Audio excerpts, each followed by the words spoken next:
नमस्कार दोस्तों, विद्यापीठ Sanskrit YouTube channel में आप सभी का स्वागत एवं अभिनंदन है। सभी को मेरा नमस्कार। मैं मनोज शर्मा एक बार फिर से आपके समक्ष प्रस्तुत हो रहा हूँ। तो साथियों, जो आज का हमारा जो टॉपिक है वो मैं अर्थशास्त्र की ओर आपको ले जाना चाहता हूँ, जो धर्मशास्त्र धर्म ग्रंथ से रिलेटेड है। अर्थशास्त्र, कौटिल्य अर्थशास्त्र से पूर्व अर्थशास्त्र की भी रचना हुई थी, ऐसा माना जाता है। कौटिल्य है 3री शताब्दी में इसकी अर्थशास्त्र की रचना हुई है। तो ये है उन जो कहते हैं कि पूर्व पहले भी अर्थशास्त्र की रचना हुई। तो ये वो आचार्य है, मानव है, मनु के अनुयायी थे, बृहस्पति बृहस्पति के अनुयायी थे। औशनस, ये उष्णा, फिर भारद्वाज, विशालाक्ष, पराशर, पिशुन, कौणपदंत, वात व्याधि, बाहुदंती पुत्र। ये क्या मानते कि कौटिल्य से पहले भी अर्थशास्त्र की रचना हुई। जो ये 10 प्रकार के जो ऋषि थे, आचार्य थे, वो उनके नाम है। वैसे तो अर्थशास्त्र कौटिल्य ने ही रचा है। तो देखिए, सर्वलोक हितकारी राष्ट्र का जो स्वरूप कौटिल्य को अभिप्रेत है, वह अर्थशास्त्र के निम्नलिखित वचन से स्पष्ट है। क्या कहा गया है? प्रजा सुखे सुखम राज्ञ, प्रजानाम च हिते हितम, ना आत्म प्रियम प्रिय राज्ञ प्रजानाम तु। ये प्रजा के सुख में कहा गया। कौटिल्य ने ऐसा लिखा। कई बार उक्ति पूछी जाती है पेपर में, खासकर नेट के एग्जाम में, सेट के एग्जाम में। जिसके बाद देखिए, 400 ईस्वी पूर्व सन के लगभग कामंदक ने कामंदकीय नीतिसार नामक 20 सर्गों में लिखा। अब आ सकता है कि नीतिसार, ये कामंदकीय नीतिसार किसने लिखा? तो ये कामंदक ने लिखा है और 20 सर्गों में लिखा है। तो इसी के ऊपर कोई और भी टीकाएं लिखी गई होगी। देखिए, जैसे नीति वाक्य अमृत, ये सोमदेव सूरी के द्वारा लिखा गया है।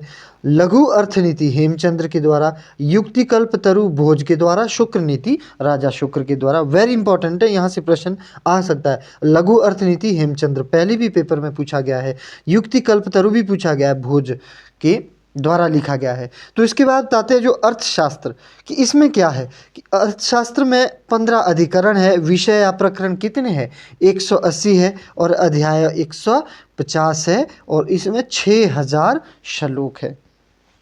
ठीक है। तो इसके बाद बोलता है विनयाध्यक्ष धर्मकंटक, योग मंडल, शागुण्य व्यसन, अभिसाम, संग बलि दुर्ग, औपतंत्रादि अधिकरण पंचदश। ये जो 15 अधिकरण है, आपने ये श्लोक अच्छे से याद कर लेना है। तो आपको 15 अधिकरण के नाम याद हो जाएंगे और पेपर में भी ये अक्सर पूछे जाते हैं। शौनककृत चरण व्यूह के अनुसार अर्थशास्त्र अथर्ववेद का उपवेद है। ऐसा किसका मानना है? जो शौनककृत चरण व्यूह की, जो शौनककृत रचा चरण व्यूह के अनुसार कि अर्थशास्त्र अथर्ववेद का उपवेद है। चाणक्य का समय 4th शताब्दी माना जाता है। तो इसका मतलब कि जो अर्थशास्त्र लिखा गया वो 4th शताब्दी में लिखा गया है। अब जो सबसे पहले विनयाध्यक्ष, उसके आगे विनयाधिकारिकम, पहली जो है, इसके आगे कितने भेद है? 18 भेद है।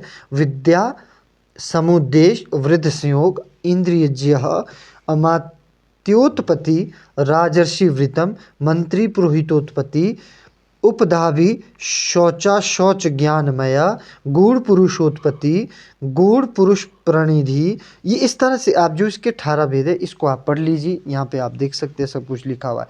तो इसके बाद सबसे पहले आता है विद्या समुपदेश, विद्या का उपदेश।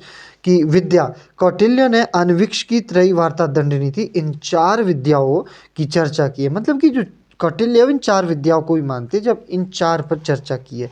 उसके बाद मानवा, मतलब कि मनु ने त्रयी वार्ता दंड नीति, मनु ने 3 त्रयी वार्ता दंड नीति, इन तीन विद्याओं को स्वीकार किया है। उसके बाद बृहस्पति वार्ता और दंड नीति को ही मानते हैं। अब ध्यान रखिए, कौटिल्य ने 4 अन्वीक्ष की, त्रयी वार्ता दंड नीति, इन 4 विद्याओं की चर्चा की। मनु ने त्रयी वार्ता दंड नीति 3 की, बृहस्पति ने 2 की। उसके बाद आता है अन्वीक्षिकयाम, बहुत बार पेपर में पूछा गया है। सांख्य योगो लोकायतम चेत अन्वीक्षिकी, सांख्य योग लोकायत, ये जो नास्तिक दर्शन है किसके अंतर्गत आते हैं? अन्वीक्षिकी के अंतर्गत आते हैं। उसके बाद ये लक्षणताएं है, जैसे त्रयाम, धर्माधर्मौ त्रयाम, जो धर्म अधर्म आते हैं त्रयाम। अर्था अनर्थौ वार्तायाम कि अर्थ अनर्थ आते हैं वार्ता के अंतर्गत।